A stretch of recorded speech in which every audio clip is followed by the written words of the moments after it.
KBLA Sports Minute with Ray Richardson. The Lakers and Clippers are back in action tonight. The Clippers are in Houston. James Harden played 9 seasons in H-Town before moving on to Brooklyn. 4:30 tip-off on ESPN. The Lakers are at home against Sacramento. A win moves the Lakers into the 8th and final playoff spot in the Western Conference. 7:30 tip at Crypto.com. Congratulations to USC freshman Juju Watkins. She was voted Pac-12 Conference Freshman of the Year. The Compton native is also a first-team all-conference selection. She broke 3 USC records. Most points for a freshman was 751, most points in a game, 51 at Stanford, and most games with 30 or more points, 11. The Chargers cut 9-year veteran linebacker Eric Kendricks to save $6.5 million in salary cap space. The former UCLA star lasted only 1 season with the Chargers. No debates, no speculation, just the info you need. That's your KBLA Sports Minute. I'm Ray Richardson on KBLA Talk 1580. Climate is king. At KBLA Talk 1580, we believe that caring for the community means caring about the climate. You might have heard that we announced a pretty bold 12-month, $2 million campaign to do 4 things. Increase climate literacy, turn up the volume on communities of color in the climate conversation, connect everyday people with the resources they need to survive and thrive, and highlight frontline climate justice crusaders of color throughout this year. KBLA Talk 1580 will be bringing you insightful interviews on all of our shows to help raise your climate IQ. Each quarter this year, we will also be hosting free climate events in various communities throughout the city with food, fun, and forward-thinking conversations. Thanks to partners like LADWP, Metro, Caltrans, the Sierra Club, the California Community Foundation, the California Endowment, AQMD, MWD, and more. You'll also be hearing more about a couple of national town halls broadcasting live from Los Angeles, to which you will be invited. And we'll be rolling out a robust social media campaign on all our platforms, as well as an outdoor media campaign, all designed to educate, enlighten, and empower you in our fight for climate justice. We want cleaner air. Caring about the community means caring about the climate. At KBLA Talk 1580, we believe that we really can change the world if we care enough. If we care enough. If we care enough. If we care enough. If we care enough. If we care enough. If we care enough. 1, 2, 3, go! Ha ha!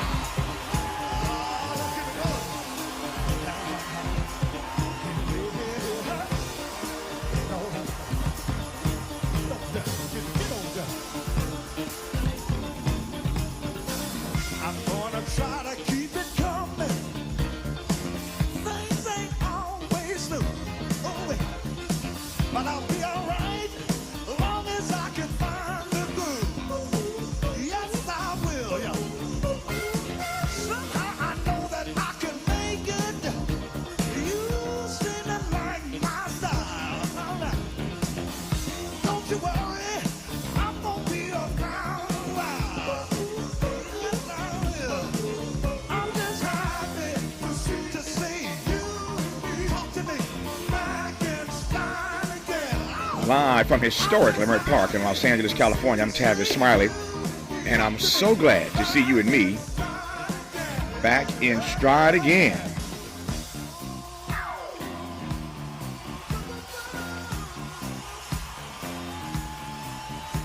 Before we get started with today's show, let me invite you to follow me on Facebook and Instagram at The Real Tavis Smiley and get updates on X, that's formerly Twitter, at Tavis Smiley. By the way, should you miss any part of today's program or want to catch up on previous shows, you can always visit thetavisSmileyShow.com or wherever you get your podcast and listen to the Tavis Smiley podcast version of this live program at your leisure. Another great show on tap for you today. In our second hour, Mayor Wu steps to the podium with about 20 people beside her. This is no typical City Hall news conference. This is a moment. We are here today to acknowledge the tremendous pain that the City of Boston inflicted on Black residents throughout our neighborhoods 34 years ago. The mayor's office, city officials, and the Boston Police Department took actions that directly harmed these families and continue to impact the larger community, reopening a wound that has gone untended for decades. in response to the murder of Carol Stewart and her child, and acting on a false, racist claim framing a black man for her death, the city launched a systemic campaign targeting black men in Mission Hill and across our neighborhoods. Black fathers, black uncles, black brothers, and black sons. If you were a parent or a child or a partner or a friend, if you knew and loved a black man in Boston, you feared for his life. Wicked. There was no evidence that a black man had committed this crime. Boston Globe associate editor and columnist Adrian Walker joins us in hour 2 to talk about the new podcast, Nightmare in Mission Hill, about the 1989 shooting of Charles and Carol Stewart. And as you just heard in that clip, the mayor of Boston suggesting not just the death of Carol Stewart, but indeed her unborn child. And the subsequent racist investigation by police and prosecutors. If you don't remember the case from 1989 or have never heard about it, it is an unbelievably harrowing story, as you just heard some audio, again, from the podcast called Nightmare in Mission Hill. A powerful conversation I look forward to having with Boston Globe associate editor and columnist Adrian Walker in our second hour. You don't want to miss that. In our third hour, March, of course, is Women's History Month, and today, Lorna Little and her remarkable journey from teen mother to CEO. Look forward to that dialogue in our third hour. In this first hour today, 2 more conversations on the B side of this hour as the Israel-Hamas war approaches now its 5-month mark. We will speak with an American doctor just back from Gaza about the scale of the humanitarian crisis. We've talked about it, we've heard about it, we've read about it, and now we will hear from someone who was just there, an American physician, no less, to unpack what he saw in his own words regarding this massive humanitarian crisis now in Gaza. Dr. Irfan Galaria joins us on the backside of this hour. When we come forward, we'll commence today's show in dialogue with Neera Tanden, director of the White House Domestic Policy Council, and get a preview of President Joe Biden's State of the Union address tomorrow evening. I mentioned to you on Monday it was going to be a very, very busy political week, and it's shaping up to be just that. First, on Monday, we got word that the Supreme Court had decided that Donald Trump would, in fact, be on the ballot in all 50 states. So we dismissed of that fight. Now, of course, we wait to hear what they have to say about his immunity claim. As you know, they agreed to hear his immunity claim that just because he was president, he could pretty much do anything and everything. We're waiting to hear what they say about that case. But we now know he will be on the ballot in all 50 states. And speaking of what we now know, news just this morning, Nikki Haley has stepped down. Stepped out of the race. She didn't step down from nothing. She stepped out of the race. She had nothing to step down from, but she was fighting for the nomination on the GOP side, and today she announces that she has suspended her campaign. Notably, she did not endorse Donald Trump like all the other candidates did, but she, in fact, stepped aside, and so now it is, as we've known for quite some time now, a foregone conclusion, whether you like it or not, that we will have a sequel. Donald Trump is expected to cross the finish line on March 19. How fast is that? March 19, he'll cross the finish line, getting all the delegates he needs to be the presumptive Republican nominee, and Joe Biden not far behind. So it will be a rematch of Biden-Trump, given what happened yesterday on Super Tuesday. Both of them pretty much Biden and Trump, that is, running the table. So that was yesterday. And then tomorrow is the President's State of the Union address, and we'll talk to Neera Tanden from the White House, calling right now, about what the President's going to tell us tomorrow night. And then, of course, on Friday, Congress has a deadline to avert yet another government shutdown. So what a busy week it is, and that's just what I know. I don't know what's going to be breaking in the news today, tomorrow, Friday. That's just what I know right now. So a busy news week around here, but we're prepared to handle it, and we look forward to commencing our conversation about the President's big address tonight, tomorrow night, that is, with his Domestic Policy Council Chief, Neera Tanden, when we come forward on Tavis Smiley. You're listening to Tavis Smiley. Tavis Smiley. Ranked number 45 on the Heavy 100 list of the 100 most important radio talk show hosts in America.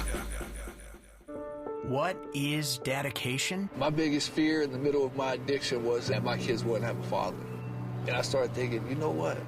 This isn't my story. I definitely had to become a better man to be a better father.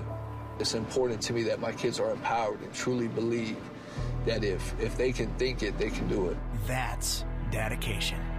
Visit fatherhood.gov to hear more. Brought to you by the U.S. Department of Health and Human Services and the Ad Council. Joey from Vermont, a farmer trying to get through the winter. Adriana from South Carolina, a single mother living paycheck to paycheck. Liam from Ohio, an injured father struggling to provide for his family. Hi, I'm Shanola Hampton, and I support the Feeding America network of food banks because they help provide over 6 billion meals to people in need each year. Learn more at feedingamerica.org. LADWP is proud to partner with KBLA to share with you how to start the new year without bill worries. We're here to help if you're behind on your bill or need help staying current. Sign up anytime online for Level Pay to set predictable monthly payments throughout the year, including for past due amounts. You can also check out the special extended pay arrangements of up to 48 months to help pay down your bill. If you're a senior or income qualified, you may be eligible for Easy Save to receive discounts and also qualify for free and discounted energy and water saving devices. You can get up to $15,000 for past due water and or sewer bills and up to $3,000 for electric bills. But you gotta act fast. Funding is limited. You can reduce your past due bills and kick off the year right, because here at LADWP, we're here to help. Visit ladwp.com/cares today and find out more. Is another 2008 financial crisis looming? This is Kevin Demerit for Lear Capital. Just listen to the news. Numbers don't lie. Personal debt is at record highs. Corporate bankruptcies are soaring. Just the interest on our debt will hit $1 trillion this year. Then you have central banks buying record amounts of gold to protect their own assets. They see what's coming and it's a no-brainer. Maybe it's time for you to do the same. Move some of your paper assets into gold because they can't print more gold. It's easy to buy, easy to sell, and it's never been worth zero. Folks, Kevin Demerit has been spot on about the economy and gold. Call Lear Capital today at 1-800-927-2400 for your free Gold Investor Kit and their 2024 special report, Rising Debt, Rising Gold. Tell them Kevin sent you and you'll also get free shipping on your first order. Call 1-800-927-2400. That's 1-800-927-2400. 1-800-927-2400. Smart talk for curious people just like you.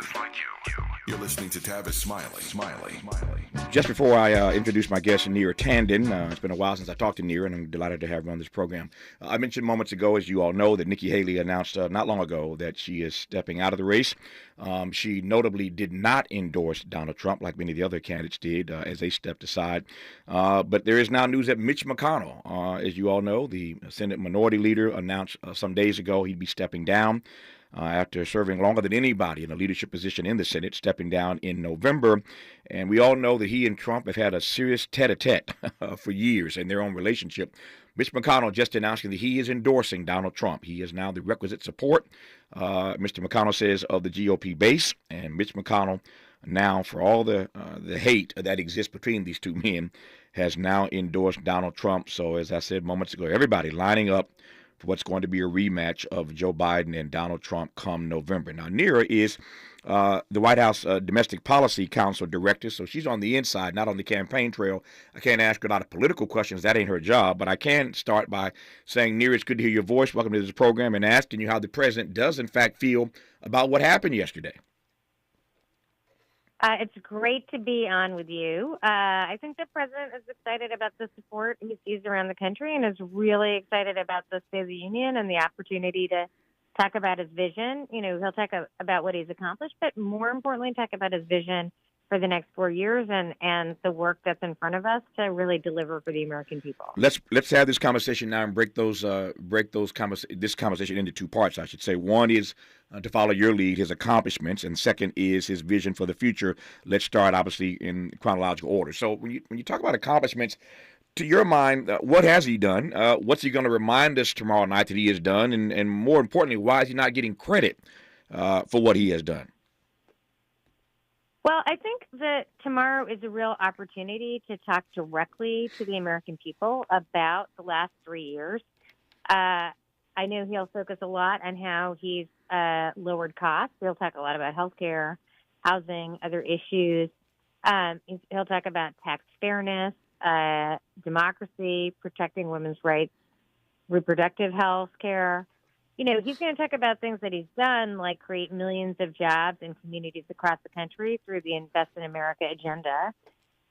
He's also going to talk about things that he's really delivered to lower costs. For example, the fact that for the first time ever, Medicare is negotiating to lower drug prices, and that we've really delivered on $35 of insulin a month when it used to be $400, $500, $600 a month.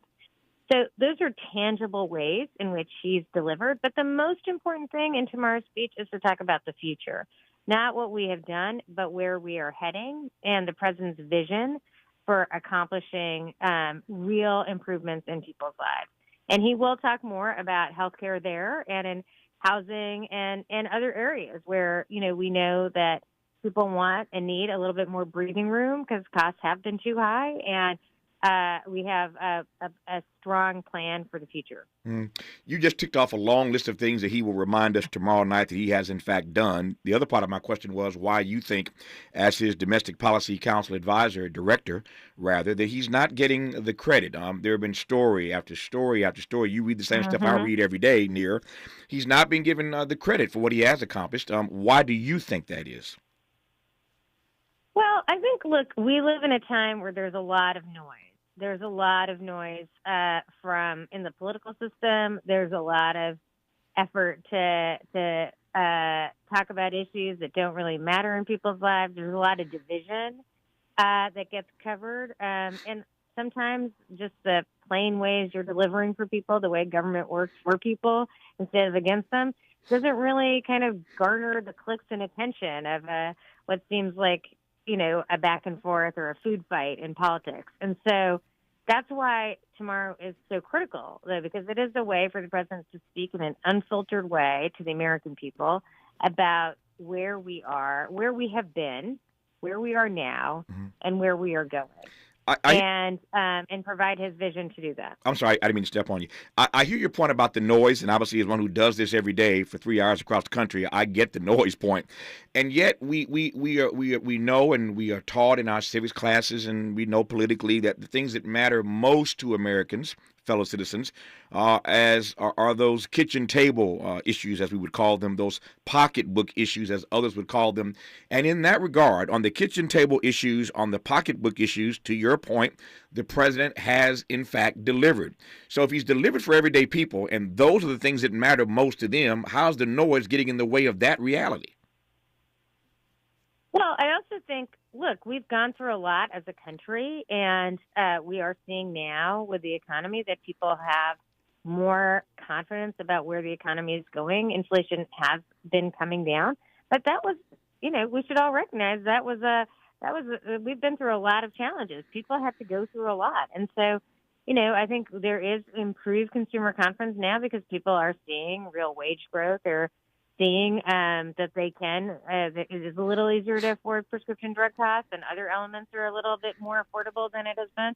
But that's why it's important for leaders to not just assume people know, but you just have to say it over and over and over again, that these are the ways, this is the way the president has worked to deliver for people, that he's on the side of families who are often struggling, that he's on the side of families who are facing significant costs, and that's how he wakes up thinking about every day. And I can just say, from my experience with the president, he is always asking us, he's pushing us every day to figure out how we can deliver more for families who are struggling, or there are families who aren't struggling, and people are looking out for them. But nobody looks out more for families that are struggling than Joe Biden. You mentioned the D word earlier, democracy, the small D word, and I want to come to that. I think that the president has done an adequate, if not admirable, job of talking when and where and how he best can about the fragility of our democracy. Nobody here is stuck on stupid. None of us is blind, at least not politically. We understand that our democracy is fragile and we are on the precipice in a variety of ways. We understand, Nira, that this election in many ways is about whether or not we're going to, in fact, remain a democracy, whether we're going to inch our way into authoritarianism. We know the frame that we're in. So you mentioned the word democracy. Let me follow you on this. I think the president's right about that. There's no question to my mind in that regard. And yet, as right as he is about the fragility of our democracy and how important this election is, you saw what happened yesterday with Donald Trump. He runs the table yesterday. So my question again for you is not to make you political, but why as a theme, why as a message that you are advising the president to talk about is that notion of saving and protecting our democracy at the moment at least not resonating, given again that Trump ran the table yesterday?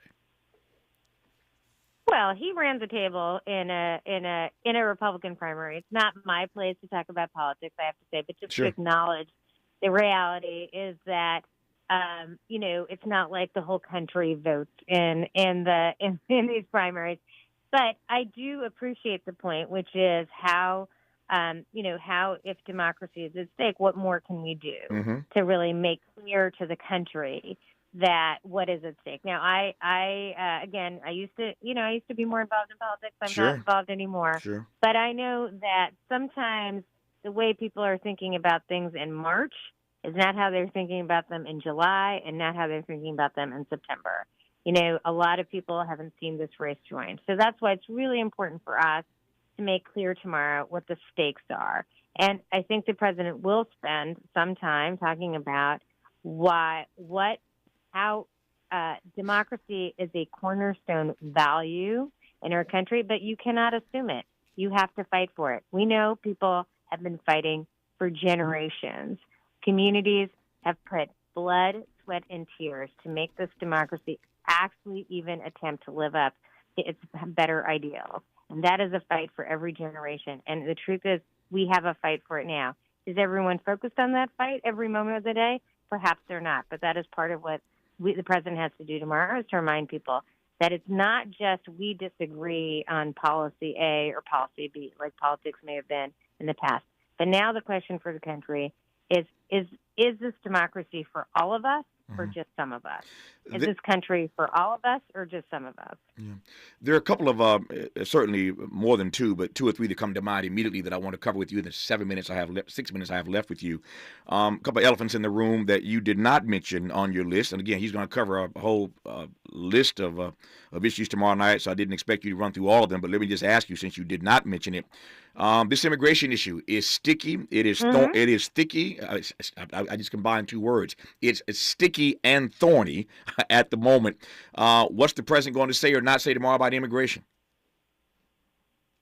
The president will talk about immigration and how he, worked hard to get a bipartisan deal through the Congress, and really, that broad spectrum of people recognize really actually address the problem. There are parts of that were very difficult, for our coalition, but really would work to address the problem. And instead of actually proceeding, while we did have a bipartisan vote in the Senate, this bill was stopped simply because the former president didn't want to lose a political issue. And that is the worst thing that can happen in politics, when you basically put your political interests over the needs of the country. And as the president said last week, I think there'll be some reference to that, but we obviously have to ensure that we have a fair and humane and strong immigration system that does strengthen what we're doing at the border, but also remains humane. We all saw the news again yesterday, Nira, that Kyrsten Sinema in Arizona announced that she's not going to seek re-election, so she's moving out of the way. And this is me talking, not you. I would just say thank God for Jesus in that regard. And I think I speak for many in my audience, because Sinema and Manchin held up a lot of legislation in the Senate. I want to ask you a question specifically now about African-American voters. You know as well as I do, the president's black numbers are soft. There have been too many articles, to my mind, about black men looking for alternatives in this particular election. We all know, the president reminds us all the time, that black folk didn't just save his campaign. Because we saved his campaign, we really helped to save this democracy in his last campaign for the White House. So cinema's out of the way now, but what still is real as rain is that we did not get voting rights legislation passed in his first term. We did not get police reform passed in his first term. Those issues matter to black folk. Is that on the docket?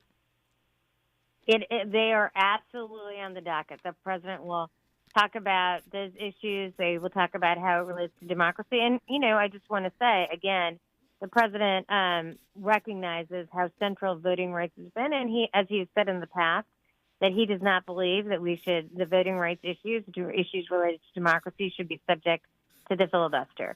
Not that everyone agreed with him in the Senate in the past, but, we look forward to trying to ensure that we have a Senate in which we can actually pass this legislation. And, as the president thinks, it should not be subject to 60 votes. It should be subject to 50 votes. So that's why, he's going to do all he can in the fall to ensure that we have support in the Congress for actual action on these issues. Speaking of action, is there anything that he's going to recommend or share with us tomorrow night that he that he wants to get passed, but more importantly, believes he can get passed? What can he get done between now and November? Anything? I think this is a really critical issue, which is, I think so much of our discourse or so much of the conversation is just assumes Republicans are going to block everything and that nothing is going to get done. And there's a lot of reason to believe that, because obviously there's sometimes it seems like a difficulty to pass things, particularly in the House. I'll just leave it there. But I think the most important thing is that we have to provide pressure on every leader to just not put off doing anything or solving any problem until next year. I think the importance of tomorrow is the president will push very hard for Congress to act in particular areas. That he's going really above, sort of above and around Congress to speak directly to the American people about what's at stake over this next year and what his agenda for the next several years and how that agenda is going to deliver results for people. He is not focused on what's the best politics for him. He's not focused on who's up and who's down. He is focused on delivering for the American people. That's what he's done on $35 insulin, on student debt, and other areas. But with a strong year this year, really building the case for further action, we believe that we can deliver even more effectively in the years to come. Yep. Here's my exit question. You mentioned earlier that you used to do politics. When we first met years ago, you were, in fact, on the outside of the White House doing politics. Now you are the director of the White House Domestic Policy Council, and you understand this better than anybody. The frame that the president is in is significant. He will deliver this speech tomorrow night talking specifically about issues that you and others are advising him on, but he's doing it in the frame of a poll that came out earlier this week that many of his own supporters think he's too old to be effective. How does he thematically or aesthetically push back on that notion tomorrow night? As you know, it's one of the big stories of the week. Well, what I'll say is that, we've been in politics a long time. Again, my job isn't political right now, but I think, what the president will communicate, maybe not directly in words, but will communicate that it's not the age of the person, it's the age of their ideas. And really what's at stake right now in the country is whether we're going to move forward and deliver more, and also move forward on a vision where this country and this government works for everyone. Again, not just for some of us, but for everyone. Whether we're going to move forward on policies that really deliver for all families or just a few, or go back. And I just want to say, what's at stake here is not just going back, a few years to what it was like a few years ago. The policies at stake in this election are whether we go back 30, 40, 50 years on fundamental freedoms for all Americans. You and I know right now that there is an attack, a consistent and coordinated attack on just any way in which this government promotes diversity. That simple concept. Nope, I get you. That is a big fight for us right now. And whether we go back decades or we go into the future is what's at stake, and then what the president will talk about. Nope, I take your point. It's always good to be in conversation with the White House and the people around the president. We just had Corinne Jean-Pierre on this program some weeks ago, and now we are honored to have been in dialogue for the last 30 minutes with Neera Tanden, director of the White House's Domestic Policy Council. Neera, all the best. You give the president my best. Good to have you on the program. Thank you so much, sir. Thank Great you. To speak with you. Good talking to you. More of Tavis Smiley when we come forward. Seeking the truth. Speaking the truth. This is the Tavis Smiley Show. If you're like me, 60 and retired, making ends meet, especially here at the supermarket and drugstore, is tough. I'm so blessed to have found benefitscheckup.org. It's a free and confidential website from the National Council on Aging that connected me to $1,200 a year in programs that help pay for food, medicine, utilities, and more. Maybe it can help you. benefitscheckup.org. My daughter was diagnosed with a rare malignant rhabdoid tumor on the spine. They sent her straight to St. Jude. My hope was gone. But when you get there, everyone's like, hey, we're not going to give up. And when you see other people not giving up on your child, that makes all the difference in the world.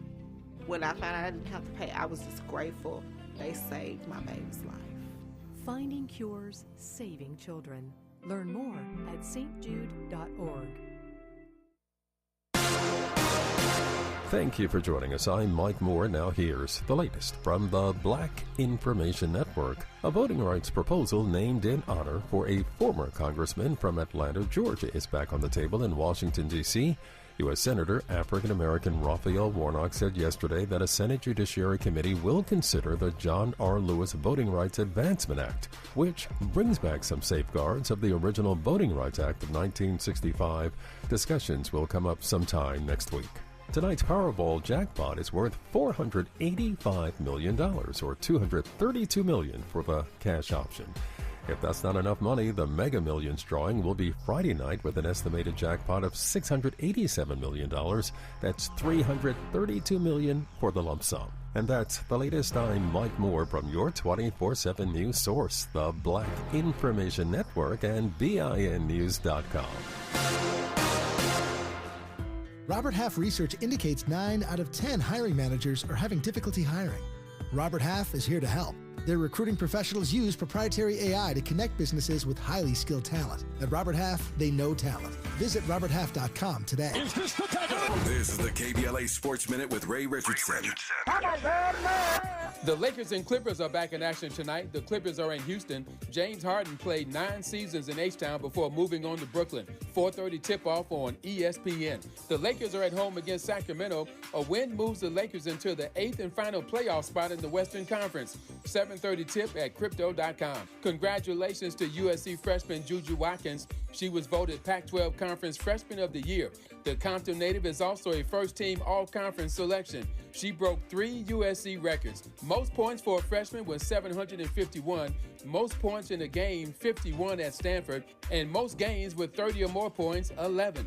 The Chargers cut 9-year veteran linebacker Eric Kendricks to save $6.5 million in salary cap space. The former UCLA star lasted only 1 season with the Chargers. No debates, no speculation, just the info you need. That's your KBLA Sports Minute. I'm Ray Richardson on KBLA Talk 1580. It's game day at Jim's house, and the spread is impressive. Mike's already done some damage with the hot wings, and now he's dropping back and going deep for another slice of pizza. I sure hope he brought the Pepto. Mike knows the Pepto-Bismol provides fast 5-symptom relief from unexpected stomach upsets. He's no rookie. The way he's throwing back those nachos, he's the GOAT. Be ready for game day with Pepto-Bismol. When you have nausea, heartburn, indigestion, upset stomach, diarrhea. Use as directed. Keep out of reach of children. Did you know one of the best investments you can make? It's in yourself. At My Computer Career, in just a few months, you could start your new career in the high-demand, recession-resistant field of information technology. Isn't it time you invest in you and start a career in networking, cybersecurity, AI, or upskill to boost your current IT career? So, get the ROI you deserve at My Computer Career. No experience necessary. Start now at mycomputercareer.edu. Financial aid is available for qualified students, including the GI Bill. Environmental justice is racial justice. Environmental justice is social justice. This is KBLA Talk 1580.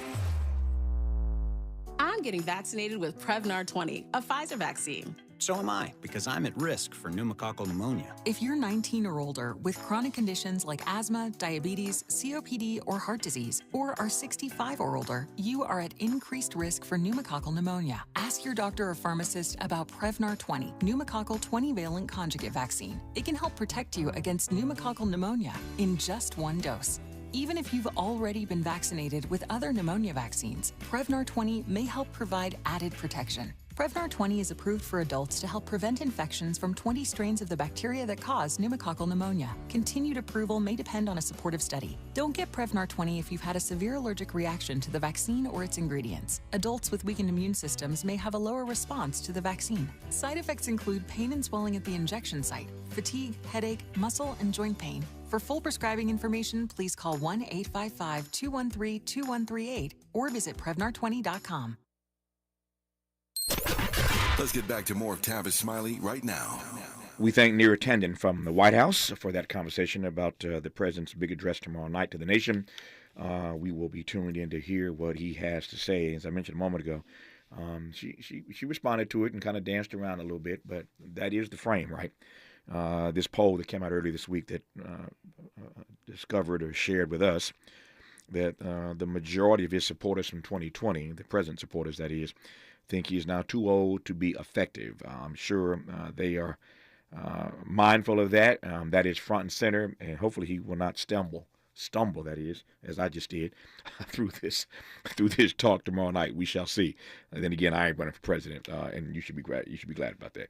Our guest now is Dr. Irfan Galaria. As the Israel-Hamas war approaches its 5-month mark, we've been talking about that, of course, around the clock here on this program. And I am delighted now to speak with an American doctor who has been to Gaza, who can tell us what he saw firsthand in his own words about the scale of this humanitarian crisis. Dr. Galaria, good to have you on the program. How are you, sir?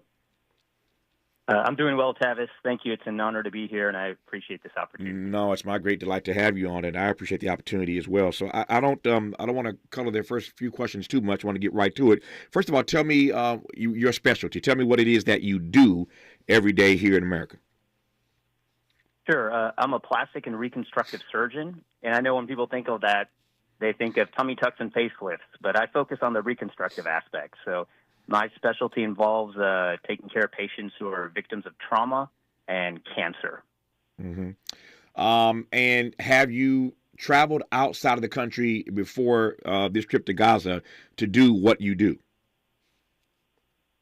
Yeah, I've traveled maybe about over 20 trips now internationally. Mm-hmm. Ever since I graduated from my plastic residency training, I've always felt the need to perform this humanitarian work and go on medical missions. To me, it's the purest form of medicine, being able to use my skills to help alleviate people's suffering. Yeah. So I just want to get make sure that the audience and I understand the frame that we're in, so that you are a plastic surgeon. You do reconstructive surgery. You have traveled at least on 20 trips internationally to engage and be a part of these medical missions, which leads me now to my next question, which is how it is that you wound up in Gaza. So I was aware of kind of the crisis that was unfolding, and I didn't feel comfortable seeing the images of the suffering and hearing their stories. And so I reached out to several organizations that I've partnered with in the past. One organization in particular, Med Global, was able to send a team in, and they invited me to join them. It's really restrictive right now. Only a few teams are allowed to enter, and even then, the Israeli government has been blocking and banning several of the physicians from entering for various reasons. So I was fortunate that I had this opportunity to go. Why would the government of Israel block physicians from going into Gaza ostensibly to give aid to people? Why would they stop these persons that you referenced a moment ago? Well, I think there's several reasons from what I heard. In some cases, some physicians were considered dual citizens, and they were warned that if you are also a Palestinian citizen, that we will not let you exit Palestine if you enter. Mm-hmm. And other instances I've heard that physicians were turned away because of their social media posts or some comments that they have made. Mm-hmm. And frankly, Tavis, there's just a effort overall to limit and restrict the amount of access, care, and resources that the Palestinians can have access to. And I think this is just another step in that process or attempt. And so let me just ask how you read that before I get to what you saw and what you were able to accomplish while you were there. How do you read the fact, as a physician, this could be a political question. You could answer any way you want to. You have agency in that regard. But as a medical professional, as a physician, how do you process that any government would disallow someone trying to bring aid and comfort, trying to help, particularly the work that you do? How do you process it that a nation state would disallow that person to enter? Yeah, for me, it's really not only disappointing but unexplainable. To your point, I'm a physician, and there's other physicians, and we're trying to provide humanitarian care to aid and care for the civilian casualties who are there. And we really shouldn't be denied the ability to provide that care, and we should have complete access to provide the support and the procedures that we need to help these people. Mm-hmm. All right, so now tell me what you saw. Tavis, I'm in general a very private person, and I have no social media presence. And when I left for Gaza, I told only a couple of close friends and work colleagues that I was going. And I was planning to keep it that way on my return. But very quickly, as soon as I crossed over that border into Gaza, as soon as those gates closed behind me, it became very clear that what I wasn't just experiencing war. It was something more tragic. It was something more horrific. And I quickly realized and felt that the world needed to see and hear what I was seeing and hearing. I understand in war you're going to have collateral civilian casualties. You're going to have collateral displaced citizens. But what I saw was a collateral humanitarian crisis of an unimaginable scale. I saw over 1 million people struggling to survive, struggling for shelter, struggling for food, struggling for drinking water. And I saw that these people are being deliberately strangulated. Immediately as you cross into the border, the first thing that you see are these tents. They're everywhere, all over Rafah, wherever there's space, on sidewalks, and the median between roads and open fields. And you're immediately also overwhelmed by the stench.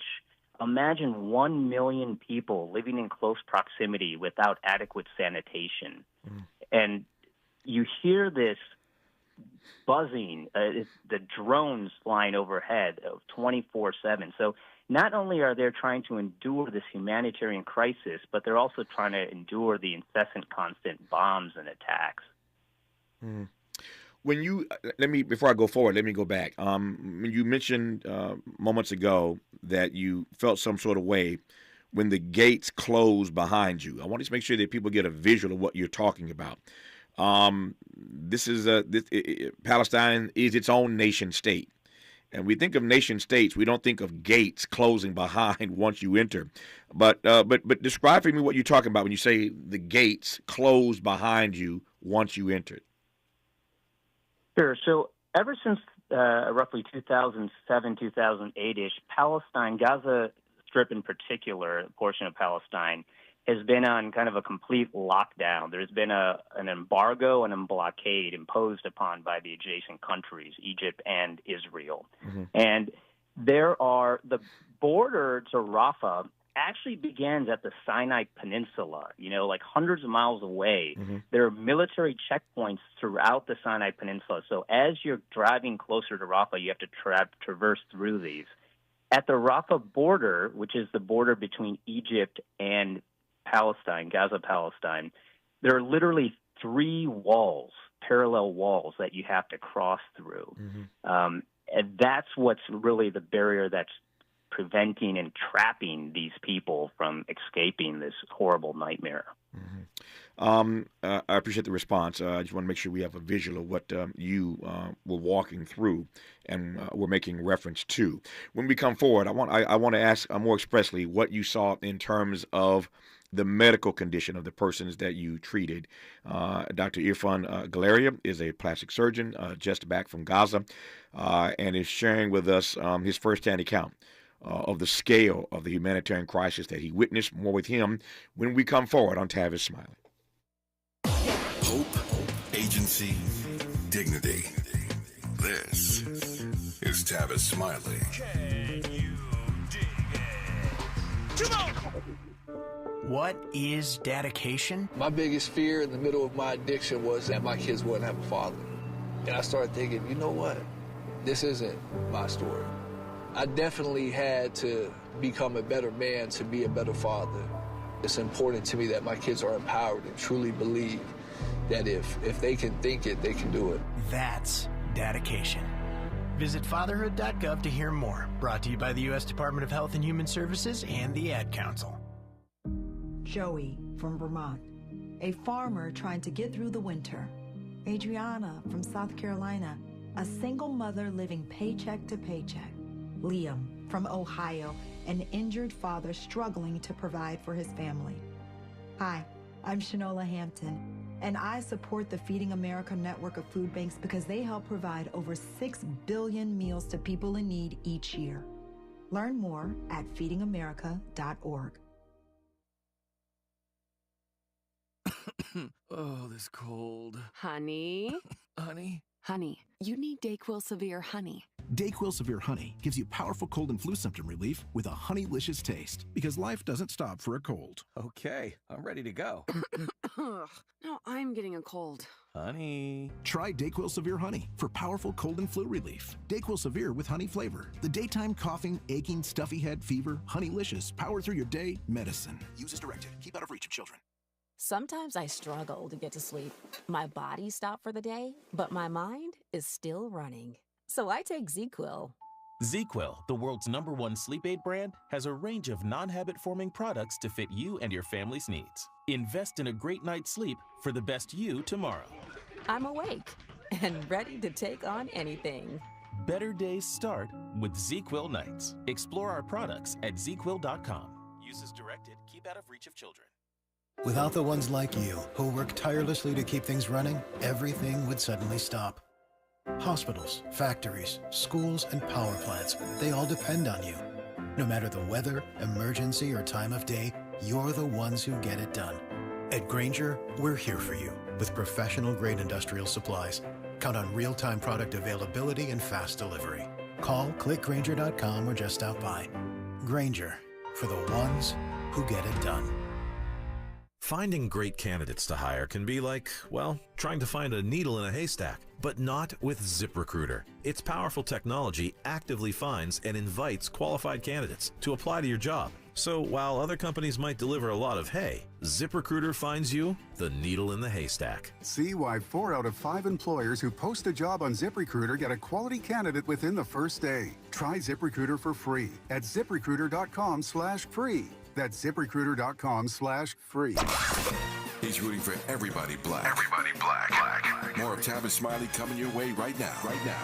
I want to ask our guest, Dr. Galeria, to tell us more about what he actually saw. But let me preface that by reading a few sentences from an op-ed that he wrote when he returned from Gaza. I began work immediately, performing 10 to 12 surgeries a day, working 14 to 16 hours at a time. The operating room would often shake from the incessant bombings, sometimes as frequent as every 30 seconds. We operated in unsterile settings that would have been unthinkable in the United States. We had limited access to critical medical equipment. We performed amputations of arms and legs daily using a saw. Many amputations could have been avoided if we'd had access to standard medical equipment It was a struggle trying to care for all the injured within the constructs of a healthcare system that has utterly collapsed. Those are some of the words from Dr. Galeria in an op-ed that he wrote in the LA Times when he returned from Gaza. So I've tried to set it up as quickly and briefly as I could, but tell me more, Dr. Galeria. Yeah, no, thank you for sharing that. I think the best way to answer this question is to try to put my experience into a little bit of context. So the healthcare system was just broken, and it utterly collapsed. Hospitals were being directly attacked. When I was there, I was planning initially to go to the Nasser hospital, which about a week after I left was attacked and assaulted. And therefore, because it was under siege while I was in Gaza, I was unable to go there. So there was very little capacity to begin with to care for the injured patients. Medical staff and physicians have been routinely targeted. They've been killed. And they've been imprisoned. And I've heard these stories over and over again. So the capacity to care for the actual patients has been, significantly limited. And then, of course, there's this lack of medical aid and supplies that's entering the country. While I was driving to Rafah through Egypt, we saw maybe thousands of trucks lined up, parked along the side of the road. There's aid waiting to enter Palestine, but they're not allowed in. And so this really creates this horrific, unimaginable circumstances. The hospital where I worked at was called the European Gaza Hospital, and it was probably the nicest hospital in Gaza because it was built and funded by the European Union. When I got there, I saw something unimaginable. Around the hospital, if you approach it, you just see a sea of tents. People are trying to cling as close to the hospital because for them it provided this false sense of security being adjacent to this institution, this building. And the people spilled into the hospital. So normally these wide corridors and hallways are now single-file walkways. And you see these bed sheets hanging on either side trying to quarantine or block off little spaces for families to live. And on top of all this, you have this huge influx in number of casualties, right? It's a hospital designed to take care of 300 patients. They had 1,000-plus patients. And to add to this burden, almost all the entire hospital staff that was there was living in the hospital as well. I mean, they too are victims of the attacks and bombings. So it was really an incredible sight. And I lived in that hospital for my time while I was there, and I literally slept on the floor of the operating room because there was no other place for me to stay or sleep. You're hearing a firsthand account from a physician who has just returned from Gaza. You're hearing his words about the humanitarian crisis that exists there right now. His name is Dr. Irfan Galeria. Our remaining moments with him when we come forward on Tavis Smiley. What's your quarrel with the world? You're listening to Tavis Smiley. If you're like me, 60 and retired, making ends meet, especially here at the supermarket and drugstore, is tough. I'm so blessed to have found benefitscheckup.org. It's a free and confidential website from the National Council on Aging that connected me to $1,200 a year in programs that help pay for food, medicine, utilities, and more. Maybe it can help you. benefitscheckup.org. My daughter was diagnosed with a rare malignant rhabdoid tumor on the spine. They sent her straight to St. Jude. My hope was gone. But when you get there, everyone's like, hey, we're not going to give up. And when you see other people not giving up on your child, that makes all the difference in the world. When I found out I didn't have to pay, I was just grateful. They saved my baby's life. Finding cures, saving children. Learn more at stjude.org. KBLA Talk 1580. We've got a lot to talk about. KBLA reminds you that when we fight, we win, and we don't black down. LA Community Action Network, or LA CAN, was formed in 1999 when 25 residents of downtown LA came together and acknowledged the problems that existed in their community and made a commitment to do something about those problems. to stand together, organize, and become a force in the community that demands change. Civil rights and preventing the criminalization of poverty are their core projects. In addition, they take on women's rights, the human right to housing, and healthy food access. LA Can also has projects focused on economic development, civic participation, voter engagement, and community media. While downtown LA remains their home base, with a particular emphasis on the Skid Row community, in 2007 they expanded their housing and healthy food access work into South Central Los Angeles. LA Can believes that power for low-income people and people of color is achieved through a large, active, and well-informed member base that utilizes a multitude of methods to advance their messages and goals. If you'd like to join the Los Angeles Community Action Network and organize people to fight back against oppression, please visit cangress.org. That's cangress.org. This is a community call to action from KBLA Talk 1580. Eggs are a staple in our diets, and there's only one egg with more delicious farm-fresh taste plus superior nutrition. Eggland's Best. With more vitamins, including 6 times more vitamin D and 10 times more vitamin E, plus 25% less saturated fat than ordinary eggs. Available in so many delicious varieties: classic, cage-free, and organic. Eggland's Best. Better taste, better nutrition, better eggs. More honesty than you can handle. More empowerment than you can imagine. You're tuned in to Tavis Smiley. Dr. Galeria, it is not my process to ask 2 questions at once, but I'm going to break my own rule and ask 2 questions at once and give you the last 3 minutes I have left here to respond as you will. Obviously, you knew where you were headed. My first question is, when you got there, were you in fact prepared for what you actually saw? And secondly, given that you cannot unsee what you saw, as a physician, what are your takeaways? The last 3 minutes belong to you, sir. Thank you, Tavis. I don't think that there was anything that I could have seen or done that would have prepared me for what I witnessed during my 10 days in Gaza. What I saw was horrific, and as I just mentioned earlier, that I've been to several war zones, I've been to natural disaster sites before, but never thought that I would imagine seeing a humanitarian crisis that was man-made to this scale. And I'm still struggling to kind of understand how this is happening and why this is happening. You know, I feel especially guilty that I was able to leave, and yet millions of people are still trapped behind in this unbelievable scenario.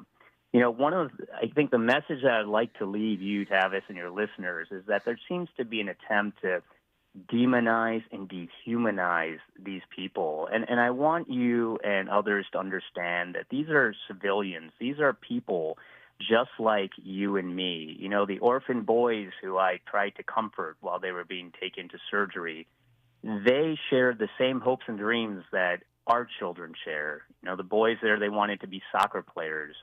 The parents there wanted their children to grow up and find spouses and become, pursue significant careers. And I think the best analogy I can think of is the Black Lives Matters analogy, where these people need to be respected and they deserve our dignity and they deserve our humanitarian attention. And I think that's probably the most important message I would like for you guys to take away. Well, that is the takeaway that you left us with, and we receive it. Dr. Irfan Galeria is a plastic surgeon, spent some time, as you've heard in this conversation, in Gaza, doing his part on the ground there to treat those persons who are caught up in this drama, and never mind the calls of late by Vice President Harris and even President Biden finally for a ceasefire. This war continues unabated, and the scale